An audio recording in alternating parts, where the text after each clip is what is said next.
Changez une instance micro F1 en une instance micro E2 sur Google Cloud Platform. Mettez une instance à niveau.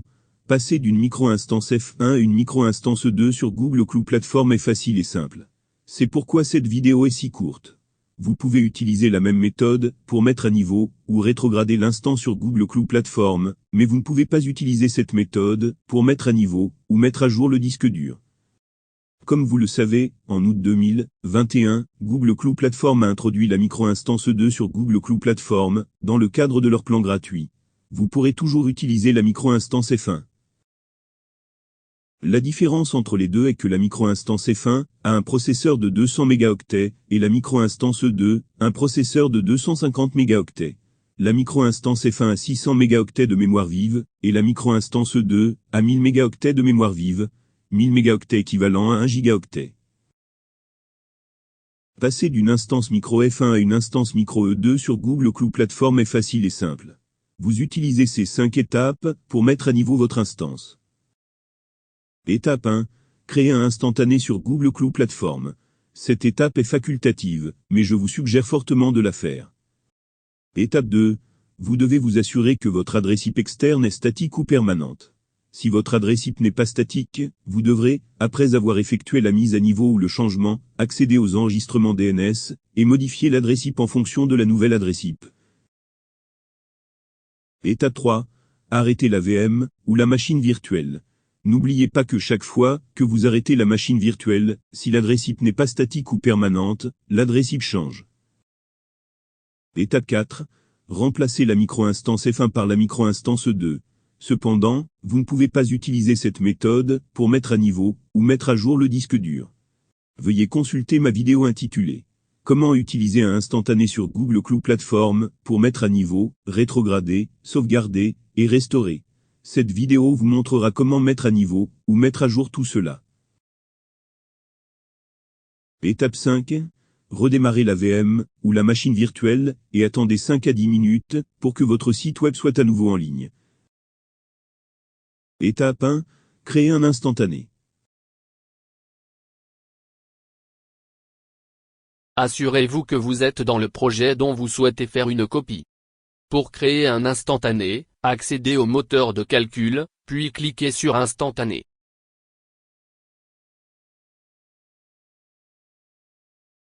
Allez en haut et cliquez sur Créer un instantané.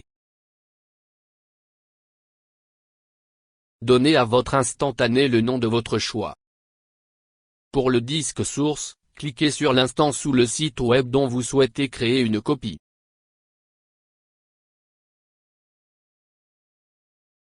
Pour l'emplacement, choisissez multirégional ou régional. Le plan gratuit est en cours régional. Pour l'emplacement sélectionnez Ouest des États-Unis, Centre des États-Unis, USA Est. Fait partie du plan gratuit. Si vous choisissez autre chose, vous devrez payer. Cliquez sur Créer. Et attendez quelques minutes que Google crée l'instantané. La taille de l'instantané vous indiquera la taille de votre instantané. Tant que vous êtes sous un total de 5 gigaoctets, vous pouvez créer autant d'instantanés que vous le souhaitez. Pour supprimer un instantané, cliquez sur l'instantané que vous souhaitez supprimer. Allez en haut et cliquez sur Supprimer.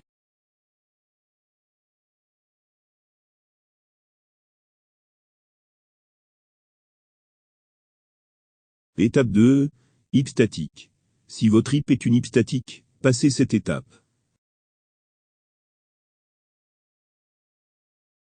Vous devez rendre la propriété intellectuelle permanente, ce qu'on appelle faire de la propriété intellectuelle une adresse IP statique. En haut à gauche, Réseau VPC. Et descendre à des adresses IP externes. Cliquez sur Éphémère. Puis cliquez Statique. Alors donne-lui n'importe quel nom que tu veux.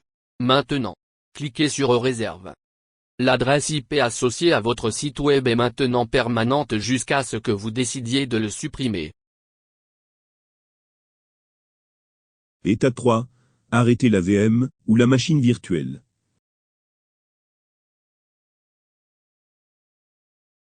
Allez dans le moteur de calcul, puis cliquez sur VM Instance.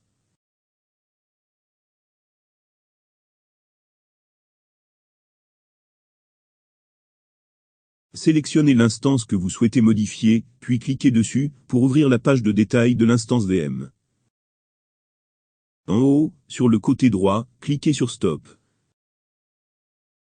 Ce message indique que si l'instance ne s'arrête pas dans les 90 secondes, il se peut que votre site web ne fonctionne pas correctement lorsque vous le redémarrez.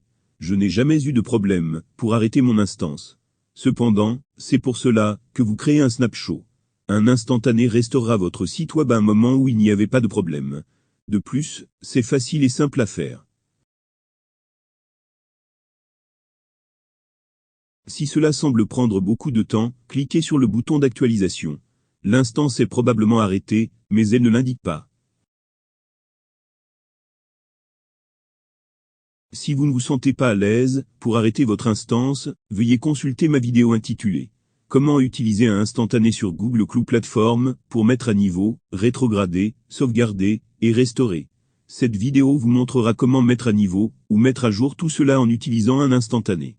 De plus, si vous utilisez un instantané pour mettre à niveau ou mettre à jour l'instance ou le disque dur, vous n'avez pas à vous inquiéter du fait que votre site web ne fonctionne pas correctement.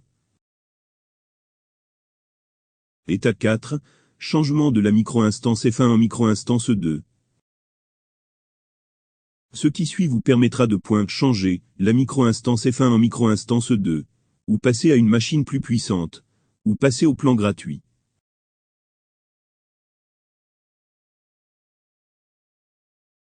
Allez dans le moteur de calcul, puis cliquez sur VM Instance.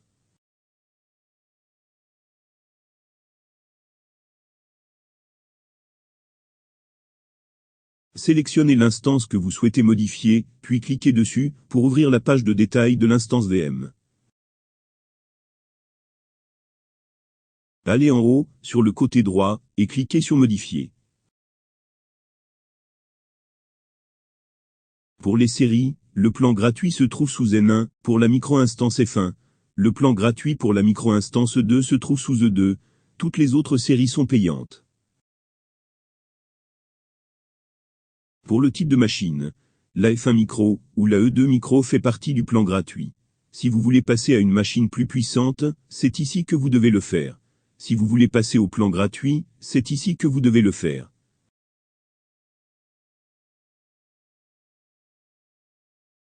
Cliquez sur Autoriser HTTP et HTTPS. Pour tout le reste, vous pouvez laisser les choses telles quelles. Puis en bas, pour les champs d'accès, assurez-vous que l'option Autoriser l'accès par défaut est sélectionnée. Cliquez maintenant sur Enregistrer. Étape 5. Démarrer la VM, ou la machine virtuelle. Allez en haut, et cliquez sur Start/Resume.